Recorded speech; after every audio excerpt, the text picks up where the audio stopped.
बात कर लेते हैं जरा खेल की, क्रिकेट की। पाकिस्तान में मेला सजा हुआ है PSL 10 का और प्लेऑफ मरहले का आगाज हो चुका है और कल कराची किंग्स ने 87 रन से शिकस्त देकर मुल्तान सुल्तान्स को तो प्लेऑफ की गेम से ही बाहर कर दिया है। और दूसरी तरफ लाहौर कलंदर कोयटा ग्लैडिएटर्स का मैच बारिश की वजह से, तेज आंधी की वजह से फिर कैंसिल करना पड़ गया। और इवेंट के कवानीन के तहत अब दोनों टीमों को एक एक पॉइंट तो दे दिया गया है। वैसे आई डाउट कि प्लेऑफ का मरहला शुरू हुआ नहीं है, बट स्टिल आज जो है वो इस्लामाबाद ऑलरेडी एक्सपेक्ट किया जा रहा है कि Peshawar Zalmi is out of the game somewhere. आप बाबर फैंस को देखें हर्ट कर रही हैं। नहीं, आई एम नॉट, मैं कह रही हूं एक्सपेक्ट किया जा रहा है। This is what I am saying that I can hear around. हाँ, क्योंकि जो इससे पहले टाकरा हुआ था उसमें डॉशिस ने, जैसे हम दिखा भी रहे हैं, बाबर को आउट कर दिया था। और खैर क्या कह सकते हैं, we all need Babar to fire, Babar needs himself to fire. Also Islamabad is doing so well Faisal कि आप उसके मुकाबले पेशावर में कहां रेट करेंगे। पिछले मैच अपने दोनों फिक्सचर जो आखिरी उन्होंने खेले इस्लामाबाद और पेशावर ने, दोनों ही हार के आ रहे हैं मेरे। हां, दोनों ने बहुत अच्छे से बुरा किया था। तो सैयद हैदर क्रिकेट एक्सपर्ट हमारे साथ मौजूद। अस्सलाम वालेकुम हैदर साहब, गुड मॉर्निंग। और हैदर भाई, चलिए पहले हम कल के मैचेस की बात कर लेते हैं। और कल का जो पहला मैच हुआ जनाब, बिल्कुल लग रहा था कि एक हारा हुआ सिपह सलार, एक हारा हुआ लश्कर, एक हारी हुई Multan Sultan, absolute shoulders down. Bowling की तो पिटे, बैटिंग की तो हटे। तो it was a sad tournament for Rizwan. एक अच्छा लर्निंग कर्व है रिजवान के लिए। जी बिल्कुल, देखें मुल्तान सुल्तान की इस साल जो परफॉर्मेंस है वो तो सबके सामने है कि इतनी गैर मेयारी परफॉर्मेंस। और उसके बाद आप जो है एक टीम जो पिछले PSL में बड़ी टॉप पोजीशंस पे रही थी, अब अचानक जो है एकदम से नीचे आ गई। तो क्या उसकी वजूहत हैं? प्लेयर्स में इतना कोई ज़्यादा फ़र्क नहीं पड़ा है। अच्छे प्लेयर्स हैं उनके पास, डोमेस्टिक पाकिस्तानी प्लेयर्स भी अच्छे हैं, फॉरेन प्लेयर्स भी अच्छे हैं उनके पास।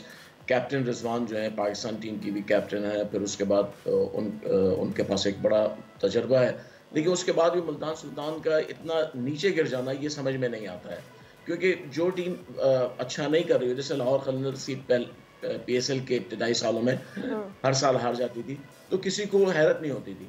लेकिन अब मुल्तान सुल्तान के एकदम नीचे आ जाना, उसमें ऐसा लगता है कि दो तीन चीज़ें ऐसी हो रही हैं जो उनके कंट्रोल से बाहर हो चुकी हैं। एक तो मैनेजमेंट का और टीम कैप्टन का और टीम का कोई कोऑर्डिनेशन नज़र नहीं आ रहा है। जो ट्वीट्स करते रहे हैं अली तरीन, और उसके बाद उनका जो रिएक्शन ग्राउंड में आया है, जो तस्वीरें हमारे सामने आई हैं। अच्छा हैदर साहब, लोग इसको इस तरह से भी रीड कर रहे हैं कि जब पहला मैच मुल्तान हारी और जिस तरह से अली तरीन ने कहा कि भाई लर्न हो गया, अब अपेरेंटली मुझे ये जोक लगा था, but then there other people who are interpreting it कि यार ये उन्होंने तंज किया है रिजवान के ऊपर and he was not happy probably being him being a captain for Multan Sultan. देखें, आप दूसरी टीमों के ओनर्स को देखें तो वो अपने टीमों को सपोर्ट करते नजर आते हैं, उनके डगआउट में भी जाते हैं, उनसे मिलते हैं, बातें करते हैं। लेकिन अली तरीन जो है वो कुछ अलग थलग से रहे हैं और फिर उनके ऐसा लगता है जैसे वो खुद सारी स्पॉटलाइट लेने की कोशिश कर रहे हो, doing things so that जी बिल्कुल, ये भी हो सकता है। जी बिल्कुल, ये भी हो सकता है, क्योंकि वो एक पाकिस्तान के बहुत बड़े आदमी के बेटे हैं, तो वो चाहते हैं कि मुझे भी मुझे शोहरत मिले, उतनी ही मुझे पब्लिसिटी मिले। लेकिन हम जब क्रिकेट ग्राउंड में बात करते हैं तो मैं समझता हूँ क्रिकेट पे ज़्यादा बात हो तो ज़्यादा अच्छा है कि टेक्निकली जो है क्रिकेट जो है मुल्तान सुल्तान ने इस साल अच्छी नहीं खेली है। जहाँ पे उनको क्लिक करना चाहिए था, रिजवान ने तो देखिए इस वक्त रिजवान सबसे ज़्यादा रन्स बनाने वाले हैं PSL में, 346 और समथिंग उनके रन्स हैं। लेकिन टीम जो है वो उनके साथ साथ नहीं चल सकी है। बैटिंग ने बॉलिंग का कहीं साथ नहीं दिया, बॉलिंग ने बैटिंग का साथ नहीं दिया, कोऑर्डिनेशन की कमी नज़र आती है। तो ये बड़ी अहम चीज़ होती है। और T20 क्रिकेट तो इतनी फास्ट होती है कि आपके पास संभलने का टाइम नहीं होता है। आप एक ओवर में भी नीचे चले गए तो ऊपर आना फिर मुश्किल हो जाता है। और वही हुआ है कि उनकी बॉलिंग जो है वो लास्ट ओवर्स में, डेप्थ ओवर्स में वो नहीं कर पाए जो दूसरी टीमें कर रही हैं, जैसे इस्लामाबाद यूनाइटेड है या कोयटा ग्लैडिएटर्स। इस साल अगर आप बॉलिंग देखें, कोयटा ने आखिरी ओवर्स में बड़ी अच्छी बॉलिंग की है उनके बॉलर्स ने, लेकिन मुल्तान के बॉलर्स हैं वो नहीं कर पाए। 200 प्लस करके भी 234 भी आपने चेस करवा दिया। इसका मतलब है बॉलिंग जो है वो आपकी नाकाम हो रही है। बॉलिंग नाकाम हो रही है या ड्राफ्ट में ही नाकामी थी। खैर चले, अब मुल्तान तो बह गई और चली गई, ख़त्म हो गई। नाउ टॉकिंग अबाउट आज का मैच, एक सुपरस्टार पाकिस्तान के रिजवान, वो अब तकरीबन क्या उनकी टीम बाहर हो चुकी है प्लेऑफ से, लेकिन बाबर ठीक है। कितना बड़ा खुदा ना खास्ता सेटबैक होगा, क्योंकि यहाँ से पेशावर ज़ल्मी को जीतना ही जीतना है।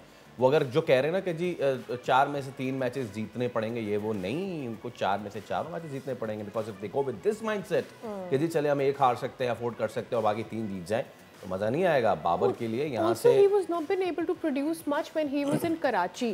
हाँ, तो कराची के बाद पेशावर में आना और फिर टीम का ना कुछ अच्छा कर पाना, तो इसका क्या एक इम्पैक्ट सेंड हो रहा है। तो हैदर साहब, पेशावर के लिए डू और डाई सिचुएशन है हर मैच अब।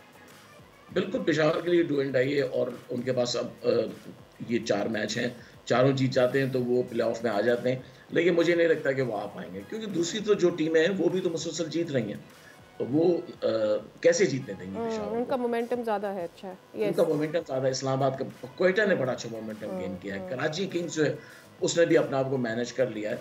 तो ऐसा लगता है पेशावर के लिए अब कहानी ख़त्म हो चुकी है, बहुत मुश्किल है उनका प्लेऑफ में आना। कराची किंग्स जो है वो चौथी टीम होगी जो प्लेऑफ के लिए क्वालिफाई कर जाएगी, क्योंकि उनकी अगर आप देखें कि पहले मैचों में वो हार रहे थे, उसके बाद उन्होंने मैनेज करना शुरू कर दिया फिर अपने आप को। तो ये पेशावर जो है वो अपने आप को मैनेज अभी तक नहीं कर पाया। हालांकि पेशावर के पास बड़े नाम हैं, ज़मामुल हक, मुश्ताक अहमद जैसे लोग, मोहम्मद अकरम जैसे लोग जो डगआउट में बैठे हुए हैं। बाबर आजम पाकिस्तान के सबसे बेहतरीन बैटर हैं टेक्निकली, लेकिन दुनिया उन्हें मानती है, लेकिन वो कुछ नहीं कर पाए। हारिस हैं, साइम अय्यूब इंजरी के बाद आके बिल्कुल फेल हो गए, वो कुछ नहीं कर पाए। तो ये बहुत सारी चीज़ें हैं जो पेशावर को इस साल ले डूबी हैं। लेकिन कराची किंग्स को शाबाश देनी चाहिए कि वो गिरे और फिर संभल गए, तो कराची मेरे ख्याल से क्वालिफाई कर जाएंगे। अच्छा, वैसे ओवरऑल अगर इस बार still there are few matches left, किसी के 3 किसी के 4 मैचेस बाकी हैं, अब तक के पीएसएल में आपको इस बार करंट फाइंडिंग्स क्या नज़र आती हैं? भाई एक नईम है, चलें नईम का इसलिए भी डिसएग्री बिकॉज आप 5 मैचेस के बाद 1 हाफ सेंचुरी मार दें, व्हाट गुड यू आर, तो देखना पड़ेगा उनको। बट अली रजा हो गए और इस तरह के 2 और 3 नाम हो गए, उबैद हो गए। सो आपको कौन से ऐसी फाइंडिंग्स बेहतर लग रही हैं इस बार अब तक पीएसएल के लिए?